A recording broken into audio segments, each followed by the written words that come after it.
बात कड़ी को आगे लेते हैं। युवा साथियों, एक छोटा सा प्रसंग देता हूं, 1 मिनट के अंदर, 2 मिनट के अंदर। एक युवा था, शास्त्रों में इसका वर्णन है, गीता प्रेस गोरखपुर की पुस्तक है और पुस्तक का नाम है गौ माता के चमत्कार। जीवन के अंदर उसने कभी कोई पुण्य का कार्य नहीं किया और उस युवा की उम्र थी 22-24 साल। एक बार वो सड़क के किनारे जा रहा था, तब एक गौ माता के पीठ पर घाव था और घाव गाय की जीभ जहां नहीं पहुंचती है तो वो धीरे धीरे वहां पर पीव और रस्सी पड़ने से कीड़े पड़ गए घाव के अंदर। गौ माता आंखों के अंदर आंसू आ रही थी, तड़प रही थी। उस व्यक्ति के अंदर दया का संचार हुआ और उसने इस अंगुली से पहले कीड़े निकाले, फिर दवा से उस घाव को धोया, फिर मलहम लगा करके पट्टी की। इस प्रकार करीब 1.5-2 महीने तक लगातार चिकित्सा करने के बाद में वह घाव एकदम तैयार हो गया। समय आने पर उस व्यक्ति की मृत्यु हुई। जब वो 80-90 साल का हुआ तब मृत्यु हुई तो यमदूत उसे लेने के लिए आए और यमराज के सामने वह कहता है, वह जीव, हे यमराज, मुझे बहुत प्यास लगी है, कंठ सूख रहे हैं,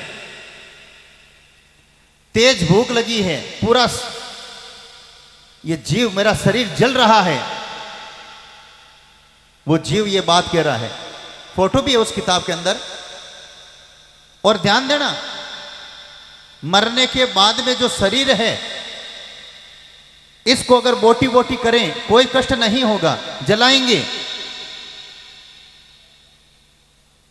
तकलीफ नहीं होगी, समाधि देंगे तकलीफ नहीं होगी, पानी में बहा देंगे तकलीफ नहीं होगी। तकलीफ जीव को होती है मरने के बाद में भी। तब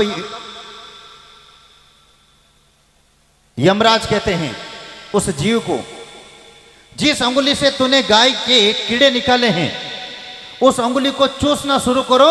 और यमराज के सामने यमपुरी के अंदर वह उस अंगुली को चूसना शुरू करता है और गाय के अमृत समार की धारा फूटती है और प्यास जाती है, शरीर कष्ट जाता रहता है और उसे सारी सजाएं माफ करके उसे स्वर्ग भेजा जाता है। ये एक गाय की सेवा का फल मैंने युवाओं को बताया है और ये आपको करना है। जीवन में अनजाने में जाने में कई पाप हो जाते हैं, लेकिन शास्त्र के अंदर प्रायश्चित भी है। 4 वेद, 6 शास्त्र, 18 पुराण, 108 उपनिषद, गीता, रामायण, महाभारत, धर्म ग्रंथ, संतों की वाणियों के अंदर अनेकों जगह पर यह लिखा हुआ है कि कोई भी अगर पाप भी हो जाता है तो उसका समाधान भी है। कभी भी सड़क के पास में अगर कोई गौ माता बीमार हो, नजदीक गौशाला में भिजवाएं। अगर कोई नहीं लेता है तो ये कुशालगिरी आपका ये बॉस तैयार है, किराए भी मैं दूंगा आपको। मेरे पास में रोजाना 80-90 गाय आती है, रोज 24 घंटे के अंदर एक्सीडेंट तड़पती हुई आती है। 18 एम्बुलेंस लगी हुई है। सुशील जी कड़वासरा से निवेदन करूंगा, आप मेरे पास पधारें। आप 5000 डॉक्टर कंपाउंडर में तैयार करूंगा। 2300 डॉक्टर कंपाउंडर तैयार कर दिए और सुशील जी को प्रशिक्षण देकर के हमने तैयार किया। कांच के टुकड़े को हमने नगीना बनाया है। ये आपके लीलिया का ही लाडला है, आज बड़े बड़े ऑपरेशन कर सकता है। गाय के पेट के अंदर मरा हुआ बच्चा है, अगर जहर फैल रहा है, आराम से इसके दाएं हाथ का खेल है, ऑपरेशन करके उस मरे हुए बच्चे को निकाल देंगे।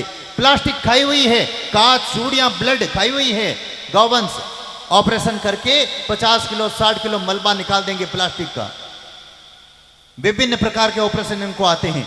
3 साल मेरे पास में सेवाएं दी है, 6.5 साल। वेटरनरी कॉलेज के डॉक्टर मेरे पास में आते हैं, महिला और पुरुष, प्रशिक्षण लेने के लिए। मैं उनको प्रशिक्षण देता हूं निःशुल्क, खाना पीना रहना धोना सब फ्री। शर्त यही है ईमानदारी से गौ माता की सेवा करें। आज 100 कंपाउंडर मेरे पास में 100-125 के बीच में आज की तारीख में प्रशिक्षण ले रहे हैं। आज की तारीख के अंदर 500-600 तो सरकारी सेवाओं में भी चले गए हैं। इसलिए आप युवा साथियों से मैं निवेदन करूंगा, विधायक साहब के भी उद्बोधन सुनने को देखने को मिलेगा। और जिस निमित्त ये भजन संध्या का आयोजन हुआ है। जो दानदाता बड़ी राशि की घोषणा करेंगे उन्हें गांव की ओर से सम्मानित होंगे, लेकिन मैं भी उन्हें चांदी की तस्वीर देकर के उनका सम्मान करूंगा। 3 दानदाताओं का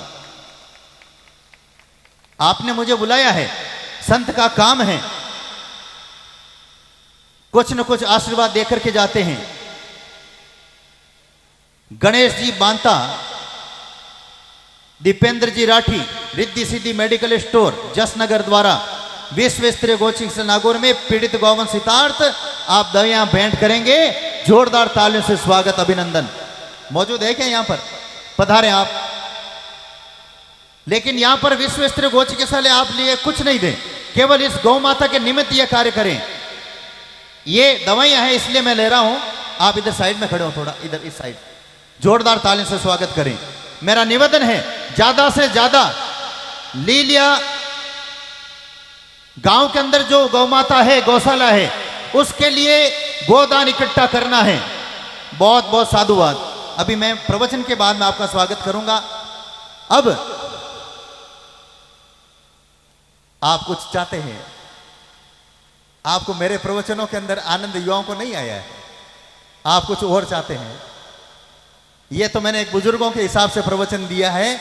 अब आप थोड़ा हाथ खड़ा करते हैं तो मैं आपके हिसाब से देता हूं, नहीं तो अपनी वाणी विराम रखता हूं। मैं बॉस के हिसाब से चाहिए आपको?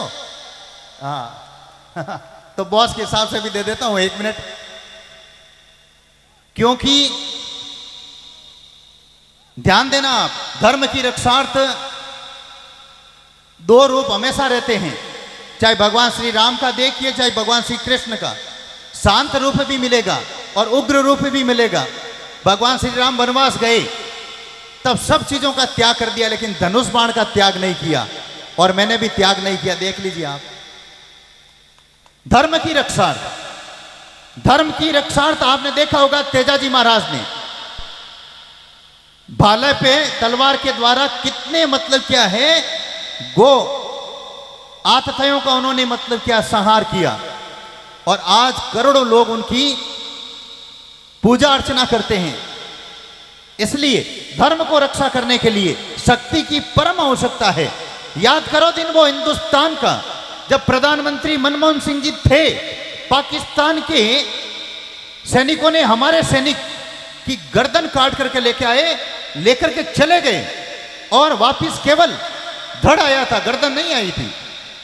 लेकिन बिग कमांडर अभिनंदन को देखिए आप, मोदी के राज में वह सुरक्षित वापस आया और कुछ ही समय के अंदर आया। इसलिए शक्ति की परम आवश्यकता है। मैं तो यह साफ कहता हूं, प्रत्येक बालक और बालिका को शस्त्र और शास्त्र दोनों सीखना चाहिए। और संतों के अंदर यही है। भगवान राम के गुरु को देख लीजिए, भगवान श्री कृष्ण के गुरु को देख लीजिए, ऋषि मुनियों को देख लीजिए। उन्होंने राजा महाराजा के सुपुत्रों को और फिर अपने शिष्यों को शस्त्र और शास्त्र यानी वेदों का अभ्यास कराया, तो शस्त्र का भी अभ्यास करवाया, ताकि धर्म की रक्षा कर सके। प्रत्येक बालक और बालिकाओं से निवेदन है कि शस्त्र और शास्त्र दोनों का अभ्यास करें। आने वाला समय किस ओर चला जाए। हिंदुस्तान के 146 साल में 10 टुकड़े हो चुके हैं, 11वां टुकड़ा हमें बर्दाश्त नहीं है। अगर 11वां जिस दिन टुकड़ा होगा तो उस दिन इस तलवार को भी लाल करने की ताकत रखेंगे, उन आतताइयों को सबक सिखाएंगे।